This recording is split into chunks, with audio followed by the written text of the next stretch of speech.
On his strolls along the beach, Alan also walks past the final resting spot for some of the victims of the Walter Hood. But it wasn't the first place they were buried. So Alan, this wasn't the first marker of graves from the victims of the Walter Hood, was it? No. Originally it was down closer to the water, the entrance to the creek. And why did they move it? Because it had eroded and the bones, the remains were showing. The remains were showing? Yeah. So they exhumed all the remains and brought them up here? That's right. This is a graveyard, not just a memorial.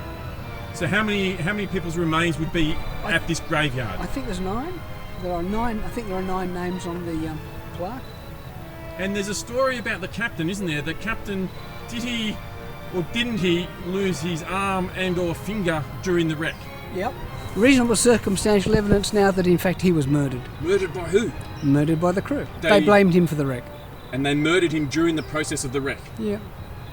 How did they do that? Or how is it thought they did that? He fell overboard or was washed out of his cabin and was trying to regain the ship, and he never made it. So they pushed him under? That's your interpretation. It's yours? Yeah, they took the axe, in fact, that they used to fill the mast, and they just chopped it off, which is why an arm was found. The arm washed ashore a couple of days later, but what was found after that was the hand with a ring on it. And that ring belonged to the captain? Yeah, well, in theory. It's got his initials on it, but it's got a random additional initial that nobody can really explain. So when this monument was opened up in, 1927? 57 years after the wreck, yeah. 57 years after the wreck.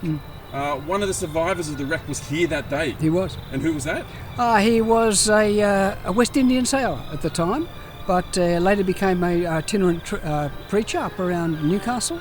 And yes, he came back for it, and he is the one who actually implied that the captain was murdered. Right here in front of everyone at the opening of the new monument. Correct.